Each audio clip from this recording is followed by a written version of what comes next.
If you're in a season of growth and God's doing surgery on your heart, let Him. Go through the pain, because there are other people that will be impacted on the other side of you growing through the season that you're in. And their lives will be changed forever because you had the courage it took to go through this season of growth.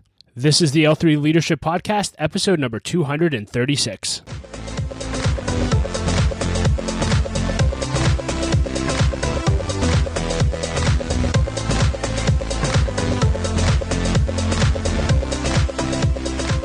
Hey everyone, and welcome to another episode of the L3 Leadership Podcast. My name is Doug Smith, and I am your host. I hope you're doing well. Happy New Year to you. I cannot believe it is already 2020. I hope you had an incredible 2019 and a great ending to your year, and I hope your new year is off to a great start as well. In today's episode, you'll hear the top lessons that I learned in 2019. These are always my favorite episodes to record because I am fresh off my year-end review. And so today you'll hear me talk about lessons that I learned in 2019 that played a significant role in my leadership journey, and I just hope it'll add massive value to you.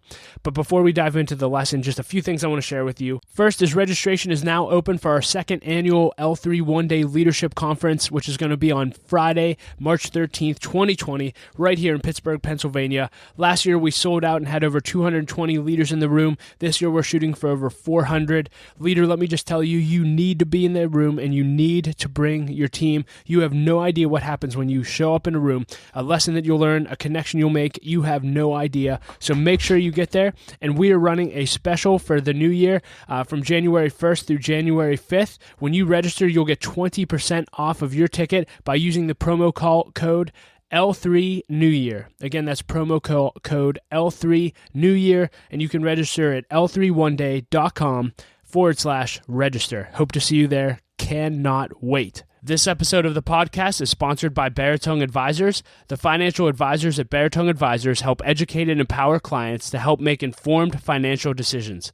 Find out how Baritone Advisors can help you develop a customized financial plan for your financial future. Please visit their website at Baritone Advisors, that's BERATUNG, advisors.com.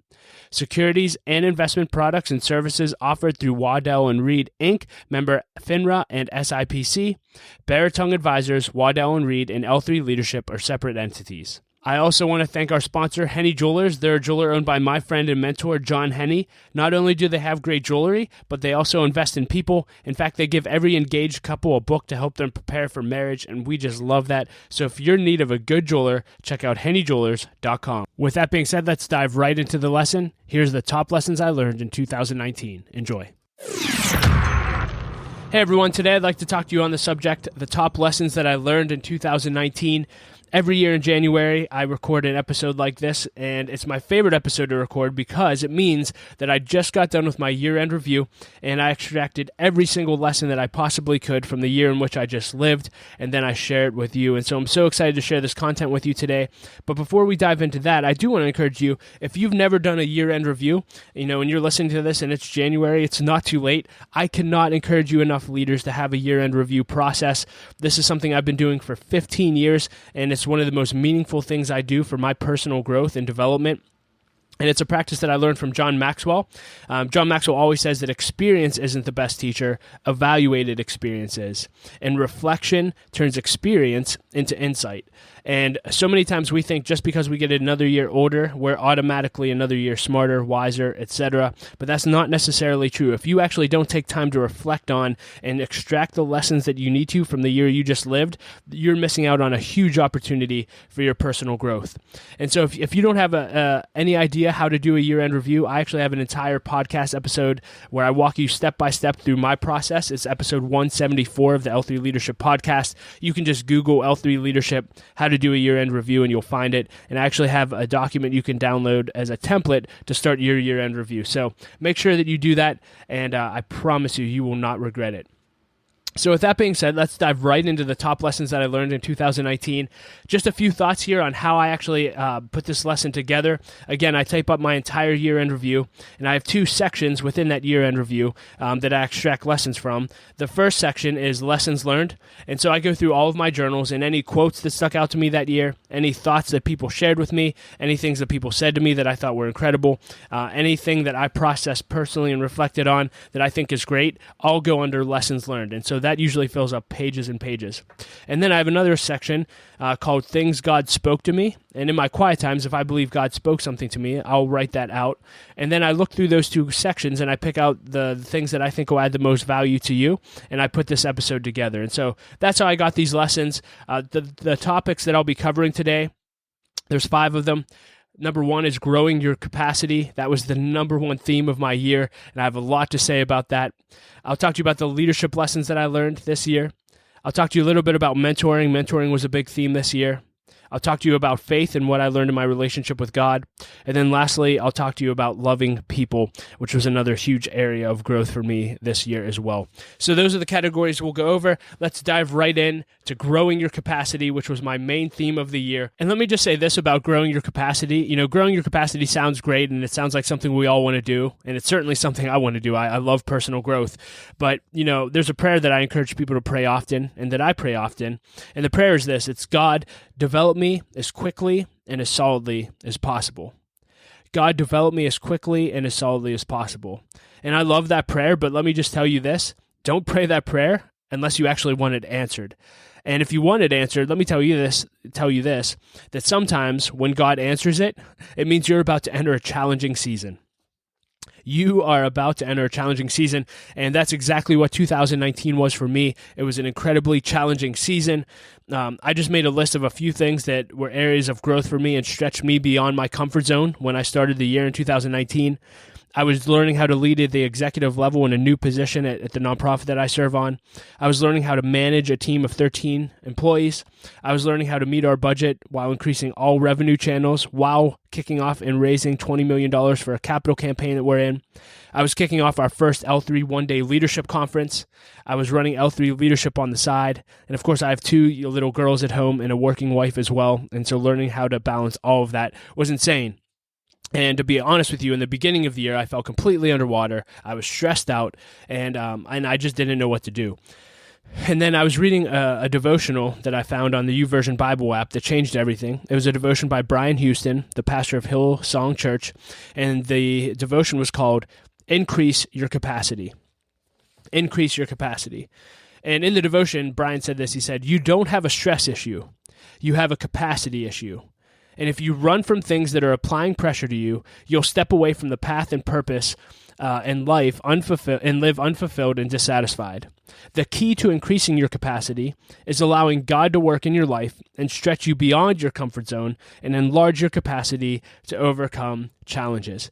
And that's exactly what I needed to hear. I was so focused on having a stress issue that I neglected to think about God actually wanting to expand my capacity. And here's a thought, that if I was going to increase my capacity, it would be uncomfortable and that I would want to run away. And that's how I felt in the beginning of the year. I wanted to run away from everything and just shut down.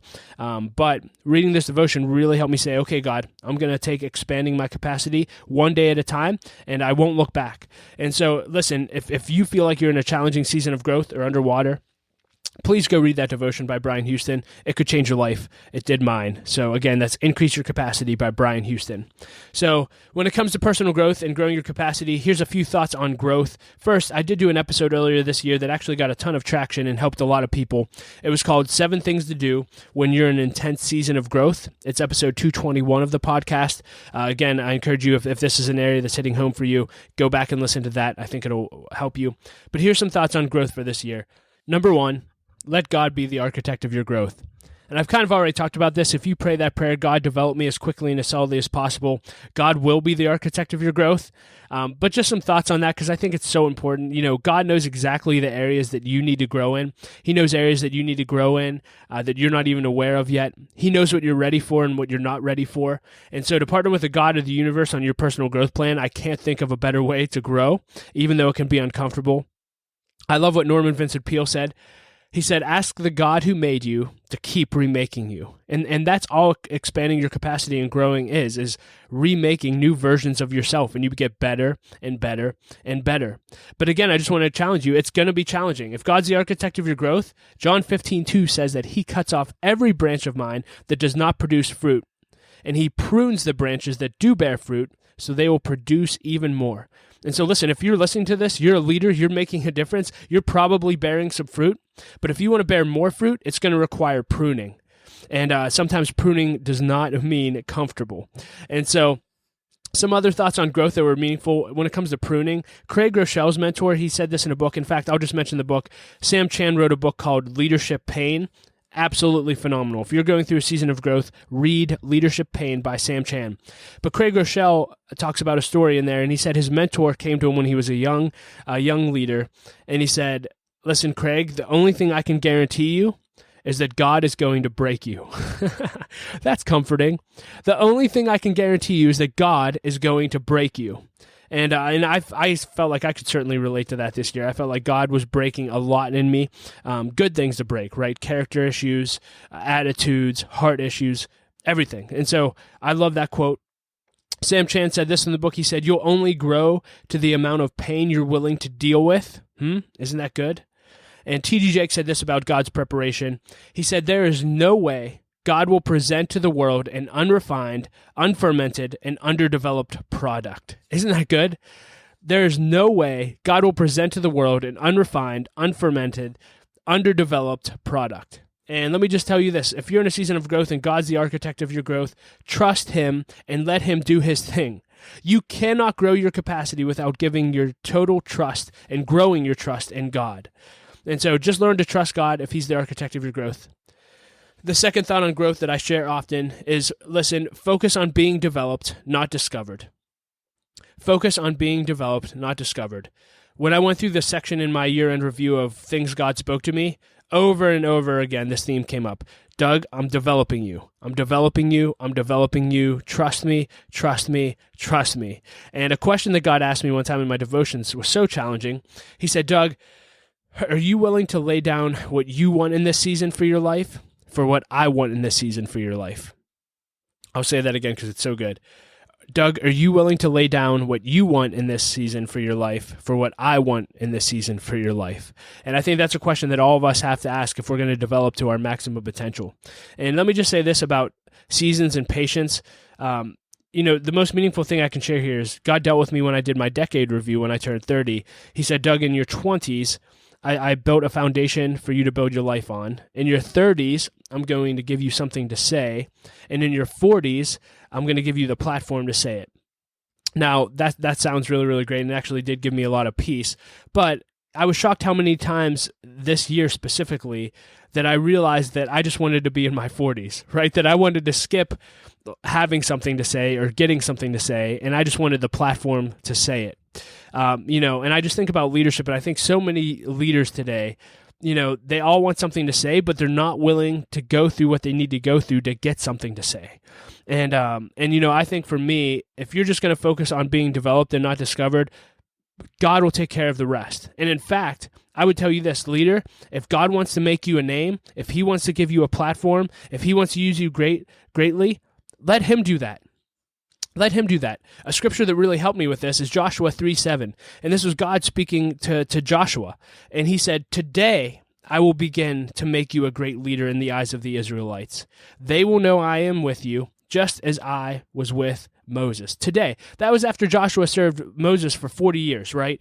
And Joshua was in a huge stage of development for such a long period of time. And he didn't make a name for himself. God made a name for him, and in God's timing. Today, Joshua, I will begin to make you a great leader. So listen, leader, you may have a ton of leadership potential, but let God make you a great leader in the eyes of people, not you make you great in front of the eyes of people. So focus on being developed, not discovered. Number 3, growth takes massive courage. Growth takes massive courage. Dan Sullivan, who I highly recommend if you've never read any of his stuff, just look up Strategic Coach. Incredible influence in my life this year. But he said, as a leader, there will never be a courage-free future. Each stage of growth introduces a new level of fear and a higher level of courage needed. I love that. Another quote that I heard this year that impacted me greatly was, courage looks a lot different in a TED Talk than it does in the arena, right? It's a lot easier to talk about overcoming battles when you're on stage. It's not so easy to talk about it when you're actually going through and fighting in the arena. John Maxwell said this, and it helped me a lot with this. Everything worthwhile is uphill all the way. Everything worthwhile is uphill all the way. So listen, growth is going to be worth it, but it's going to be hard, and it's going to take massive courage. And Dan Sullivan created this framework that I love called the 4 C's, and it really helped me in this area of courage. And the 4 C's are this, is as a leader, first, you have to make a commitment. That's the first C. Make a commitment that you're going to grow to your maximum potential, that you're going to do everything you can to expand your capacity. And when you make that commitment, courage comes because you actually have taken a step. And once you've taken a step and developed that courage, eventually you'll start to develop the third C, competence. You'll actually start to get good in the area. And let me just encourage you in this. I mentioned all the areas I had to grow in earlier in this episode that I had to grow in this year. Something that is extremely comforting to me is realizing that you are never good the first time. You're never going to be good the first time. And so competence takes time. And so give yourself time to grow in your competence. And once you start growing in your competence, that's when you develop confidence. And then you have to repeat the cycle all over again. And so again, that's make the commitment. Commitment creates courage. Courage creates competency. And competency develops confidence. The 4 C's. So good. And the last thought I'll share with you on growth is that growth is always worth it. It's always worth it. It's not always fun. It's not always easy. In fact, it can be painful and very, very difficult, but it is always worth it. John Maxwell often says that growth is the only guarantee that tomorrow is going to be better. If you want a better tomorrow, then start growing today. And let me just say this about growth. If you're in a season of growth and God's doing surgery on your heart, let Him. Go through the pain, because there are other people that will be impacted on the other side of you growing through the season that you're in. And their lives will be changed forever because you had the courage it took to go through this season of growth. God spoke to my pastor at one point in his journey, and it was so simple, but it impacted me greatly when I heard it this year. He said, no matter what it looks like, you stay put. No matter what it looks like, you stay put. And listen, leaders, there's going to be times in our journeys where it looks crazy and you're going to want to give up. You're going to want to go crawl under the covers and never come out. You're going to want to crawl into a hole and just stay there. But listen, stay put. Keep growing. Keep showing up. I was in a meeting where leaders were interacting and talking about this subject, and one of the leaders was going through a very painful and tough season of growth. And the other leader looked at him in the eyes and said, listen to me. For all the people that will be impacted on the other side of this, thank you. Thank you for going through that as a leader. And it's because you'll let God do that He'll be able to use you in significant ways. And I would say the same thing to you. Leader, you may be pushing through a hard season. You may want to quit. Don't quit. Be willing to go through it. You have no idea what's on the other side of your growth, but it will be worth it. Push through the pain. Walk with God. He will see you through. Grow your capacity. Because here's what I know. When you grow your capacity, what once caused you to stress no longer does. Because you've grown. You will get through this season. Do not quit. And in the end, I love this. I don't know who said this to me, but it made me laugh when I read it in my journal. They said, if you keep growing, you'll need a telescope to see how far you've come. Isn't that funny? If you keep growing, you'll need a telescope to see how far you've come. Keep growing, leader. It is always worth it. The next subject I'd like to share some lessons with you on is leadership. And the first lesson I want to share with you is, it sounds counterintuitive, but it's not. And that lesson is, don't desire to be a leader. That's right. I said that on a leadership podcast. Don't desire to be a leader. And this lesson came up a few times throughout my year. Probably the funniest time that came up, I was at the Global Leadership Summit, and I was listening to Patrick Lencioni speak. And he kicked off his talk, and he said, I think a lot fewer people should become leaders. He said, we always say that everyone has influence, but they probably shouldn't. Isn't that awesome? Everyone has influence, but they probably shouldn't. And I just love that.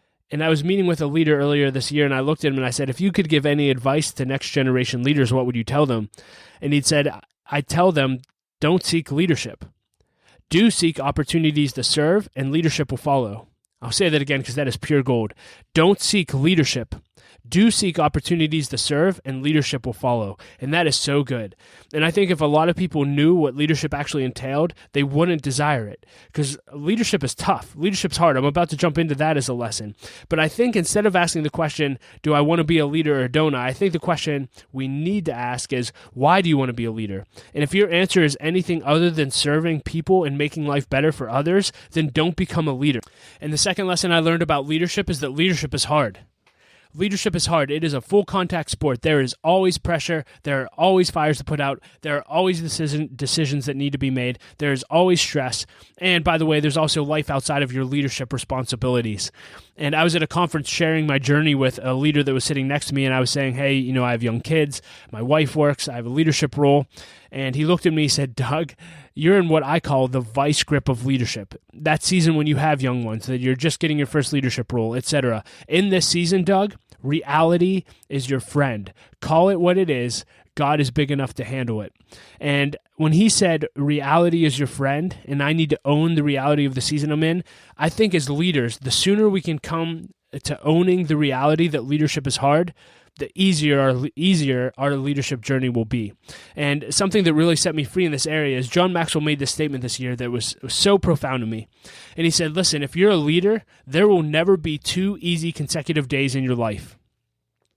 I'll say that again. He said, if you are a leader, there will never be 2 easy consecutive days in your life. And I found myself so often just saying, hey, am I ever going to get a break? Is there ever not going to be a fire to put out? Is there ever going to be something I don't have to be responsible for? Is there ever going to be a time where I don't have to make decisions?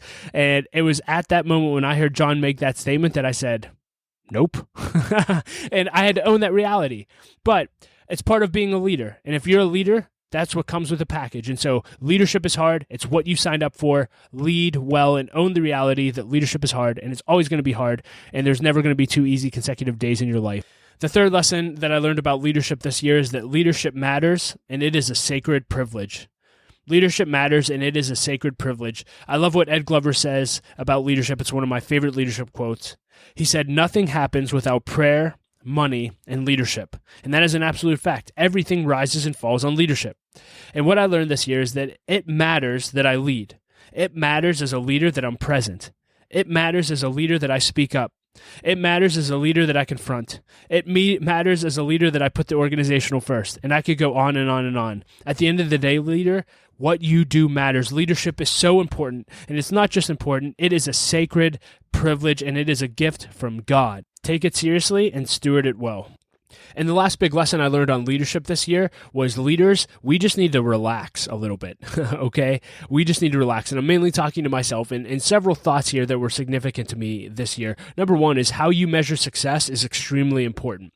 And for me, when I found that throughout the year, when I was not measuring success accurately, I found myself in a pretty dark place pretty fast. And I stumbled upon this resource by Dan Sullivan, who I've mentioned several times in this episode. It's an ebook that he wrote called The Gap and the Gain. Again, that's The Gap and the Gain by Dan Sullivan. It's free. If you just Google that, you'll find it. All of his ebooks are absolutely phenomenal. But in it, he talks about how most leaders and entrepreneurs measure themselves against ideals. And he said ideals are a lot like the horizon. He said when he was a young boy, he fell in love with the horizon, so much so that he always tried to go find it.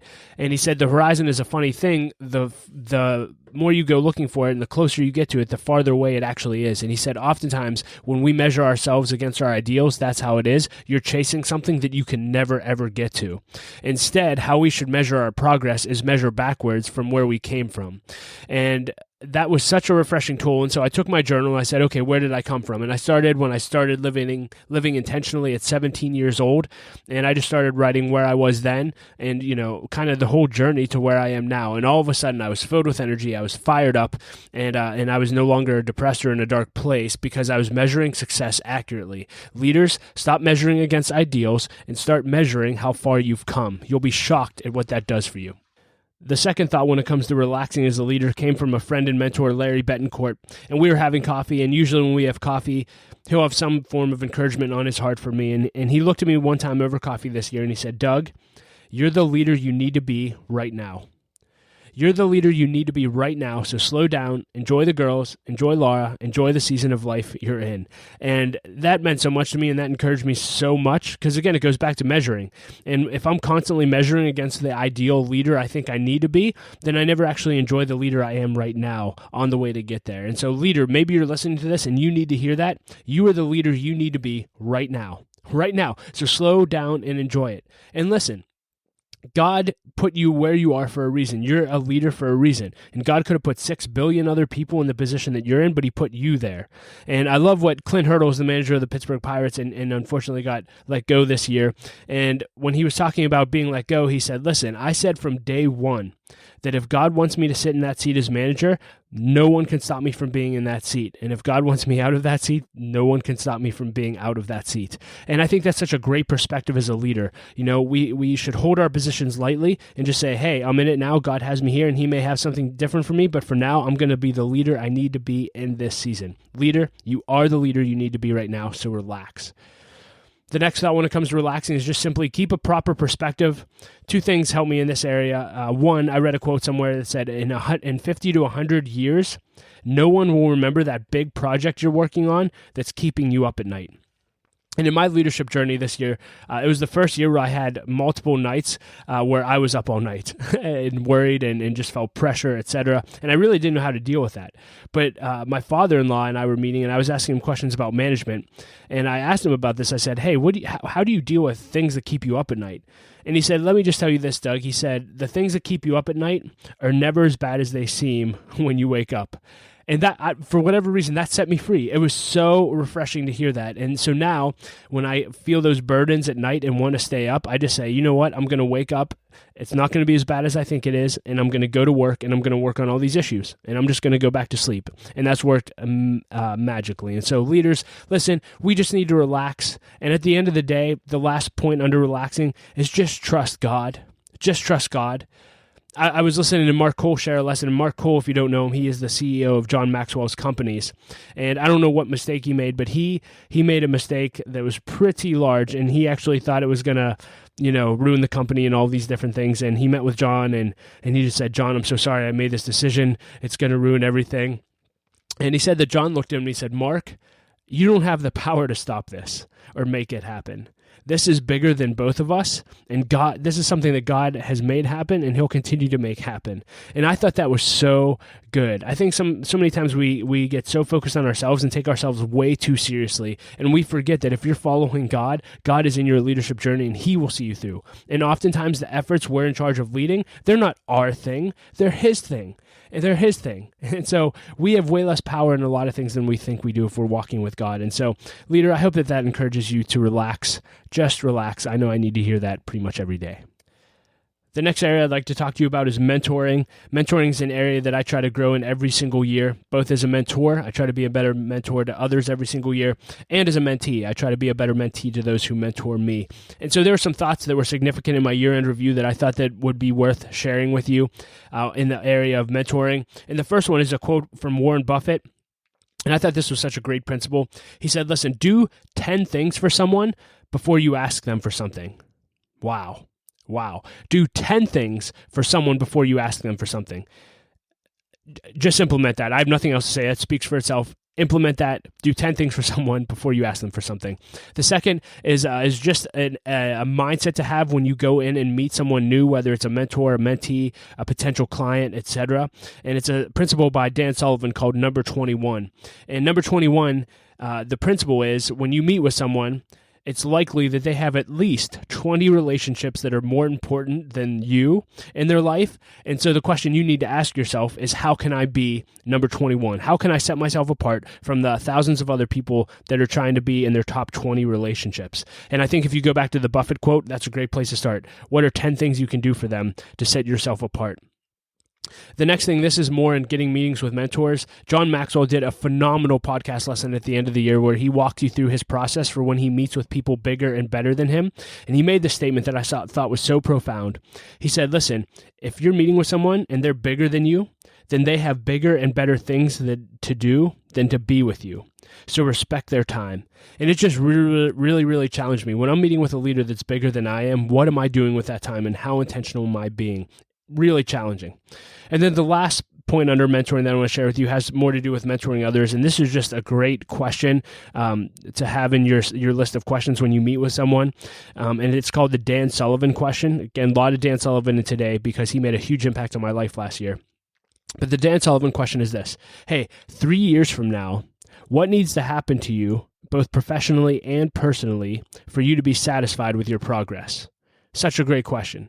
3 years from now, what needs to happen for you professionally and personally for you to be satisfied with your progress? It's a great question for you to answer. It's a great question to ask others, and it'll lead to a lot of great mentoring opportunities. So there's some thoughts on mentoring for you. The next area is loving people. And I learned a lot about loving people this year. And, you might say, what does this have to do with leadership? Everything, absolutely everything. And so just some thoughts on loving people that really challenged me this year. A lot of them are from Bob Goff. If you don't follow Bob Goff, I highly encourage you to. He's amazing. But someone sent me one of his devotions this year as a gift, and they said to read specifically the 319th devotion in his book. And it said this, it said, "We determine how much influence we'll have when we decide how available we'll be." Wow. We determine how much influence we'll have when we decide how available we'll be. And more than anything in the area of loving people, I was challenged to be available for people.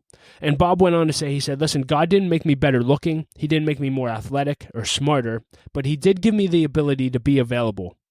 And so I just started asking myself, how available am I to people? And, that may seem like a simple question, but I realized I was not very available for people. And that's a problem. I can't love people well if I'm not available for them. And so an area of growth for me in 2020 is going to be, how can I create more availability and more capacity in my schedule to be available for people? Because here's what I know. God doesn't change people through programs, but through people. And so many people want to transform people's lives, and they put together all this curriculum and all these different things. But the reality is people are changed through people. And the only way I can make a significant impact on someone is if I'm available for them, I'm there for them when they need me, etc. And so it's just valuing people. And I was just really challenged to love people well. Salim Gubril said this at the L3 One Day Conference. I thought it was so wonderful in the area of loving people. He said, there is absolute radiance in everyone that we encounter. So good. What if we all lived every day with that mentality? And the last thing I learned about loving people well is loving people well matters. And I really learned this. Some of you may know, some of you may not. I unfortunately lost my sister in early December of 2019 to a heroin overdose, and it was a long journey and obviously a devastating time in our lives. And seeing people show up and love us well and how much that mattered to me and my family blew me away. And it was through that experience of my sister's death that I realized how much loving people well matters, how much being there matters, how much meeting tangible needs matter, how much your presence matters, and all of those things that I mentioned require leadership. And so, leader, I just want to encourage you, love people well. Make capacity and make room in your schedule to love people well. There's nothing more important. And the last area that I want to share a few lessons with you on is the area of faith. And the more and more I grow as a person and as a leader, the less I can separate my faith from literally everything. And so you might say, what does faith have to do with leadership? And again, just like loving people, I say it has everything to do with leadership. And so here's a few things that I learned in my relationship with God this past year. Number one is to trust God and to build your wilderness muscles. Trust God and build your wilderness muscles. I talked about how this was a huge season of growth for me in my life this past year. And oftentimes when we're in seasons like this, it can seem like we're in what Christians call a wilderness experience. And I was meeting with a friend and we were talking about this, and he said he's been in a season like that for over a year and a half. And he made the statement that I laughed at, but I thought was so good and I thought it was worth sharing. He said, Doug, my wilderness muscles are strong right now.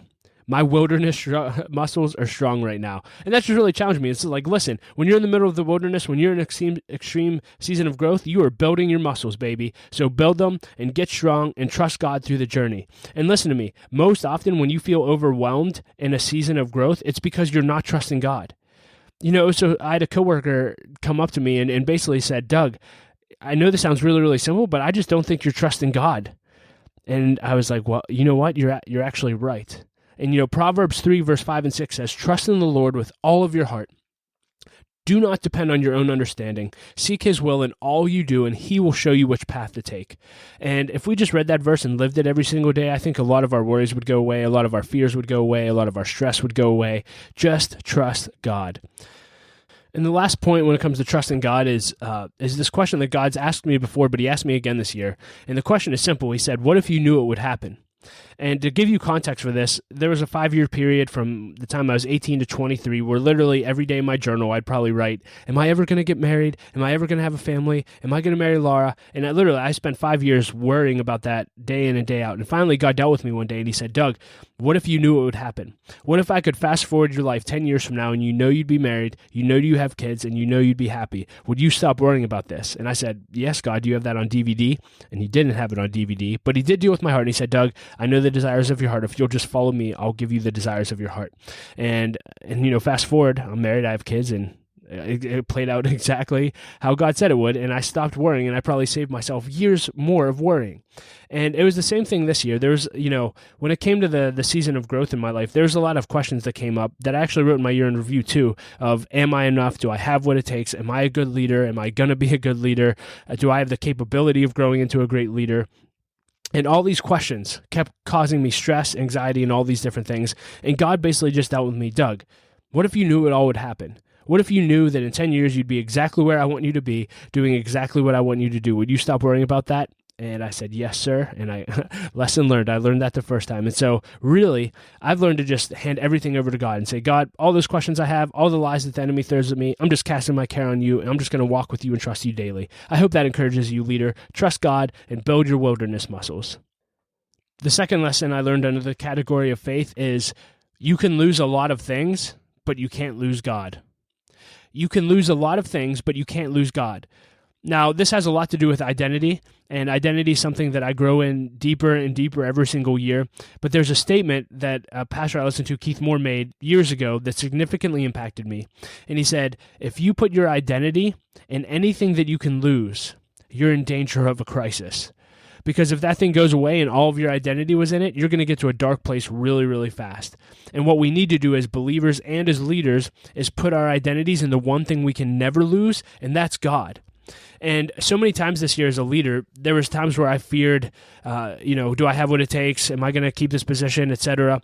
And all these lies kept coming to me. And God dealt with me. He said, Doug, you're not afraid of losing a title. You're not afraid of losing position or going backward. What you're afraid of is losing me. You're afraid of losing your purpose. You're afraid of losing the peace I provide. You're afraid of losing the provision I provide you. And what God dealt with me was those things will never go away because you always have God. You always have God. And if you've ever seen the movie The Shack, which is a phenomenal movie, there's a scene where Jesus is talking.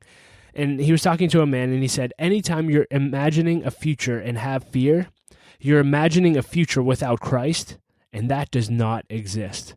And this goes back to relaxing and trusting God. Leaders, a future with Christ in your life, if you are walking with him, does not exist. And so cast all of your fear, find all of your identity with him. And I'm telling you, your leadership journey will go a lot smoother. The third lesson that I learned under the category of faith is just simply to pray. And there's just one quote here from our executive director at Light of Life. He always says this. He says, prayerlessness is arrogance. Prayerlessness is arrogance. And I thought that was so good. And I just thought, I need to pray a lot more. I need to pray a lot more. God, I need you every second. I need you. I need you for every breath, everything that I do. And so prayer was an important theme throughout my year. And then last but not least, and we'll close the lesson here, is a life lived for God is the greatest adventure. A life lived for God is the greatest adventure. Or you could say a leadership journey lived for God is the greatest adventure. I love what Bob Goff said at the end of one of his devotions that I read. He said, God gave the wise men a direction, not a bunch of instructions. It wasn't a business trip. It was an adventure, and the adventure of a lifetime. And, when I look back at not just 2019, but my entire time that I've walked with God, I literally can't believe the places I've gone, the people I've met, what I've been able to do, and the lives that I've been able to impact, all because I said yes to the adventure that God had for me. And if you're listening to this and you've never taken that first step to have an adventure with God, I can't encourage you enough to. Please feel free to reach out to me if you'd ever like to talk about that. But there's no greater adventure than living for God as a leader. And so I hope that this encouraged you. These were some of the biggest lessons that I learned in 2019. I would love to hear from you. What lessons stood out to you? What impacted you? What lessons did you learn about your year in your year-end review? I'd love to hear from you. And listen, if this episode helped you at all, if this lesson helped, please share it with a friend, send it to someone, and help us grow our audience. Our goal really is just to add value to everyone who listens to this every single day. So hope you have a great day. Hope you have a great 2020. I believe it'll be your most fruitful year yet. See you next time. Hey everyone, thank you so much for listening to the top lessons that I learned in 2019. I hope it added value to your life. You can find links to everything I talked about in the show notes at l3leadership.org/episode 236. Again, I want to encourage you, please take advantage of the L3 one-day discount for the new year, 20% off. You can register and learn more about the conference at l3oneday.com. And again, you can use the promo code L3NewYear and you'll get 20% off of your ticket. Hope to see you there. And as always, I like to end with a quote, and I'll share my favorite New Year quote of all time. I share it every single year on January 1st, and I heard it from John Maxwell. He got it from someone else, so I don't know who actually said this first, but they said, although you cannot go back and have a brand new start, my friend, anyone can start today and have a brand new end. And I hope that that's going to be true of you starting January 1st, 2020. Happy New Year. We'll talk to you next episode.